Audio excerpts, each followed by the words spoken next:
sedikit mengulik ke agama.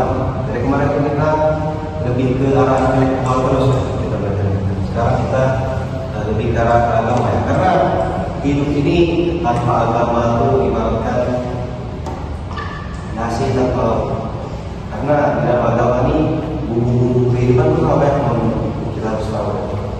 Jadi di sini Bapak akan mengajarkan tema yang menurut orang lain itu gampang, tapi prakteknya ini sangat susah. Karena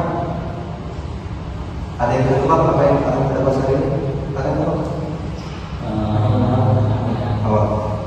Yang gampang dengarnya tapi sangat susah ya buat kita kerjain.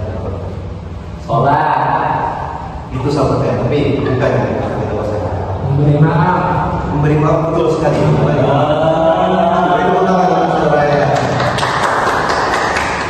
Ini kita akan membuat tema yaitu memberi maaf. Kenapa sih memberi maaf itu susah? Kenapa sih? Kita pernah mikir ya, pasti susah banget memberi maaf. Padahal memberi maaf itu hanya ucapan saja. Maaf ya, tadi aku habis kumpul kamu. Sesederhana itu kita sangat susah memberikan maaf. Padahal di dalam Islam memaafkan itu indah. Islam salam artinya itu keselamatan. Orang yang selamat itu adalah kebanyakan itu orang-orang yang dimaafkan. Jadi teman-teman, memaafkan ini kenapa saya coba kepada agama? Karena dalam agama memaafkan ini adalah suatu perbuatan sifat, suatu perbuatan manusia yang sangat susah sekali untuk dilakukan oleh orang-orang tersebut. Di setiap agama, bukan hanya spesifik Islam, dalam Hindu, dalam Kristen, atau dalam agama-agama religi yang lain itu, memaafkan itu adalah suatu hal yang lumrah, suatu hal yang sangat dianjurkan sekali. Karena memaafkan ini adalah sifat yang perbuatan yang sangat baik, tetapi baik dan mudah, tapi sangat sulit untuk dilakukan oleh manusia-manusia seperti kita. Di sini Bapak akan menjelaskan bagaimana sih cara memaafkan yang benar. Apa hanya sekedar ucapan? Apa hanya sekedar surat belakang, surat permintaan maaf misalnya? Apakah harus dengan hati? Kita akan memahami. Tapi Bapak mau tanya dulu, ada nggak kita yang pernah sakit hati atau kita pernah sampai nangis bahkan atau sampai stres gitu? Di sini teman-teman pernah mengalami? Oleh siapa? Kamu oleh siapa? Orang tua sendiri. Orang tua. Oke, kamu? Pacar. Pacar. Oke, kamu? Aman. Di sini kita melihat pacar, orang tua dan teman itu adalah orang-orang yang ada di sekitar kita. Bahkan orang yang kita kenal, bahkan orang tua adalah orang yang telah melahirkan dan telah mengurus kita dari kecil dari dewasa. Betul kan? Betul. Jadi teman-teman, orang tua yang sangat dekat kita, yang sangat dekat dengan kita itu bisa saya berbuat salah kepadanya. Tetapi bagaimana respon kita menghadapi masalah tersebut? Apakah kita hanya sakit hati misalnya? Apa kita hanya membiarkan mereka berlalu-lalu dosa karena kita tidak memaafkan mereka? Tidak seperti itu, teman-teman. Di dalam agama Islam, Allah Subhanahu wa taala menyebutkan dalam Al-Qur'an surat An-Nur ayat 22. Ada yang tahu? Kalau tidak ada yang tahu, Bapak jadikan PR ya. Nanti tulis, tambahin 3 ayat lagi, ayat-ayat tentang memberi maaf. Oke? Dalam surat An-Nur ayat 22, wala ya'ti ulil qurba, pokoknya intinya tuh ayat itu ada berbunyi wal ya'fu wal yasfahu, memberi maaflah kalian dan berlapang dada. Ala tuhibbun ayyaghfirallahu lakum wallahu ghafurur rahim. Bukankah kamu tidak ingin bahwa Allah ini ingin mengampunimu? Sesungguhnya Allah mengampuni lagi maafnya. Itu teman-teman, intinya di sini memaafkan itu bukan hanya sekedar memberi maaf, bukan hanya sekedar dari kata-kata lapar, tapi dengan hal hati yang berlapang dada. Kenapa? Karena hanya sekedar maaf. Di hati kita butuh maafkan pula. Yang kita tuh harus dengan hati yang benar-benar, hati yang tulus untuk memaafkan. Karena misalnya saya bilang, gue tadi minta maaf deh, harus 10. Beda gak sama tadi gue minta maaf dan gue salah? Beda gak? Ya. Beda dari nada, dari intonasi, dari niat, dari ketulusan hati yang sangat berbeda dari ucapan kita kepada orang yang ingin kita minta maaf. Maka teman-teman di sini ada sebuah kisah. Nabi SAW ini punya tetangga, tapi ini kisahnya ini masih menjadi polemik antara ulama ya. Ini menjadi kisah yang sahih atau tidak. Jadi di dalam kisah tersebut Nabi SAW ini mempunyai tetangga adalah seorang Yahudi kita tahu ya. Sekarang kayak apa yang di Palestina dibombardir, Hitler maupun orang Yahudi bukan tanpa alasan teman-teman. Karena sudah didoktrin orang Yahudi ini memang dari dulu itu suka buat kacauan.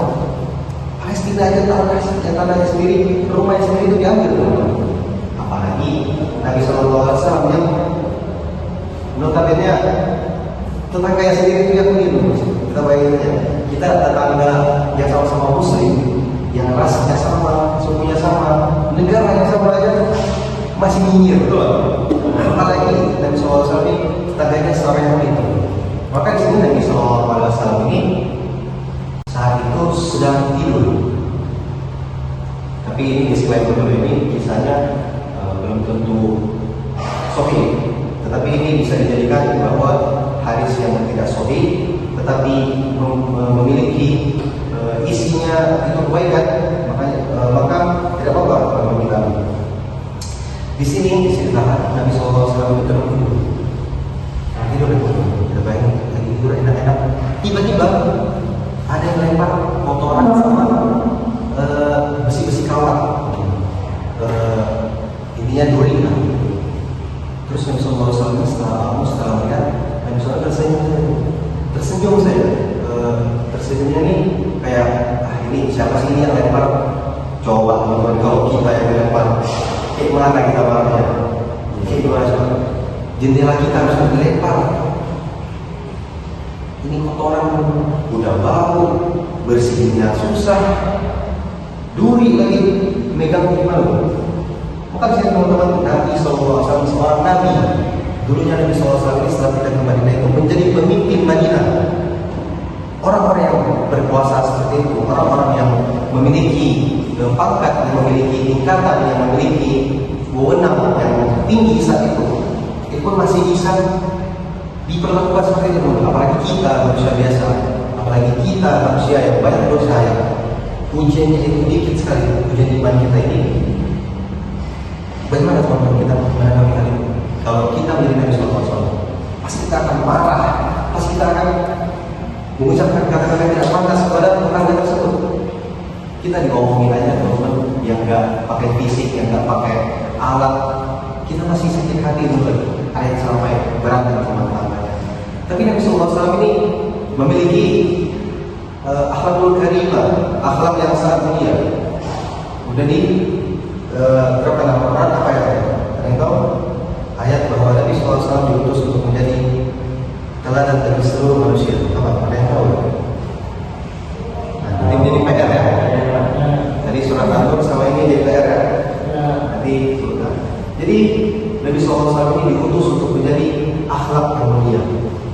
Akhlak mulia di sini, mulia itu lebih daripada bagus, lebih daripada baik. Mulia itu di atas segala sifat-sifat baik. Mulia, yang mulia Alvin. Nah, di situ Alvin aja sendiri dengarnya keli. Ini berapa tapi bilang mulia. Oh siapa?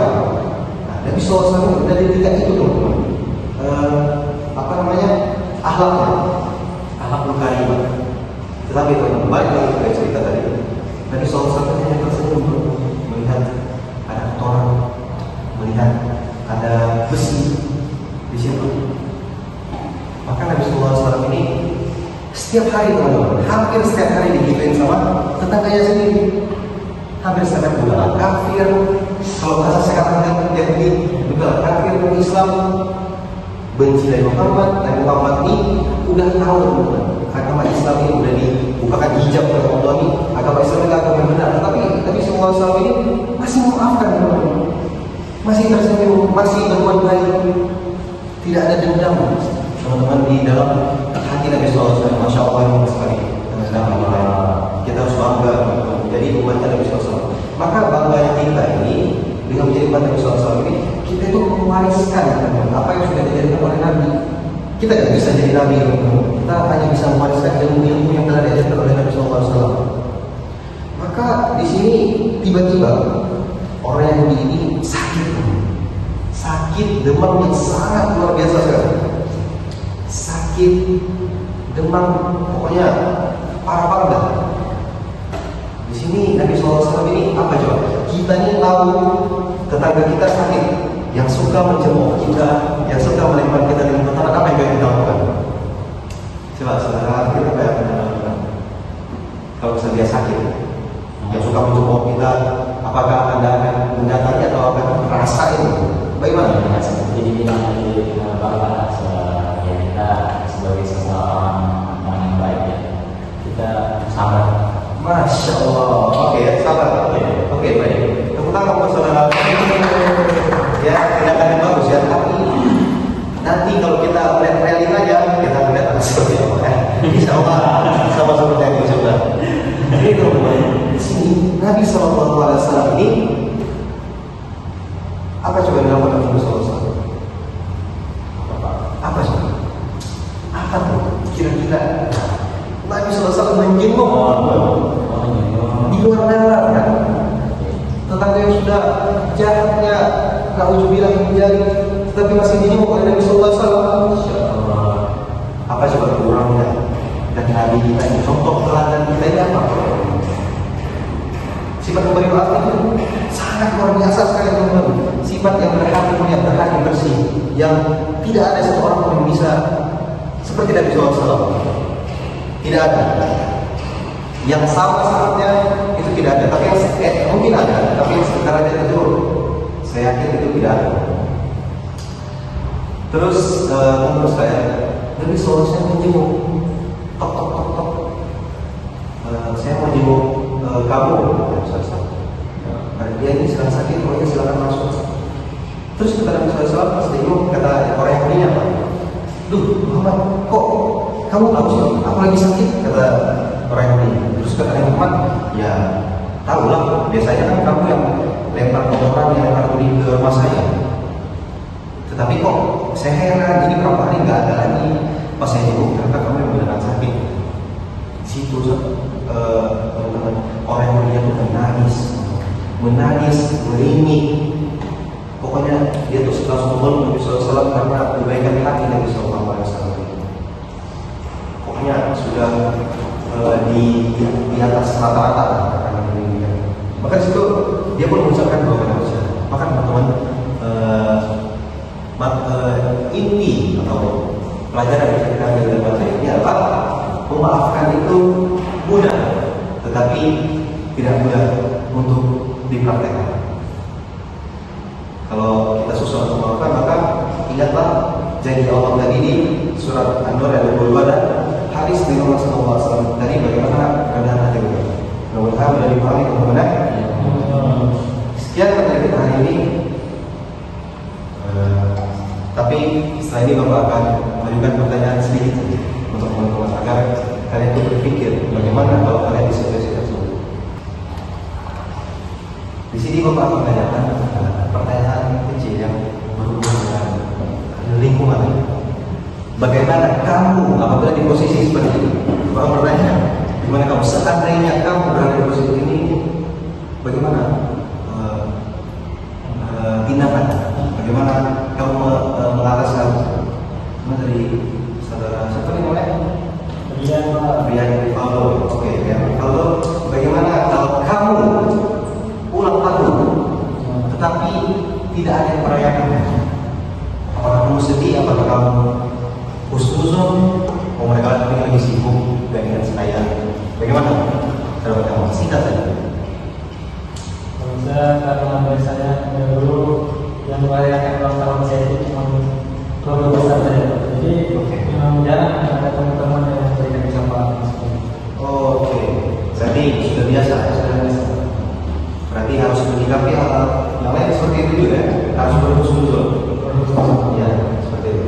Saudara Apin, bagaimana jika Rian Fernando menumpahkan air ke HP iPhone baru kamu dan HP iPhone baru kamu ini tidak waterproof? Bagaimana? Kemungkinan dari pendapat saya, ya sebaiknya kita membicarakan hal ini kan soalnya barang berharga ya, barang yang mahal. Jadi kita seolah-olah berbicara kepada dia, tapi dengan respon yang baik. Ya, misalkan apa namanya? Dia akhirnya kamu HP kamu kan kamu dan main HP di sini. Tidak tahu nantinya bisa diganti secepatnya, soalnya lagi dulu. Saya gitu. Tidak marah-marah. Oke, bagus. Tetapi intinya kamu memaafkan dia. Memaafkan Pak, tapi asalkan tidak jadi itu Pak. Oke, asalkan adalah dia. Oke, Tapi yang harus baik. oke. Saudara Yanka, bagaimana saat kamu berbuat salah kepada orang tua kamu? Apa tindakan bapak? Minta maaf Pak. Memaafkan. Masya Allah, bagus sekali ya. Memaafkan. Apakah itu betul kamu itu berat? Memaafkan. Berat Pak. Berat yang mau doang. Oke, bagus ya. Berarti sesuai tadi pembahasan kita. Yes. Oke, kita sudah belajar banyak kali ini teman-teman. Beri tepuk tangan kita semua. Ini ada pembahasan yang kita harus memaafkan karena kita orang muslim dan agama mengajarkan. Sekian dari Bapak ada rapat ya. Mohon maaf untuk hari ini segitu saja. Wassalamualaikum warahmatullahi wabarakatuh. Tuh,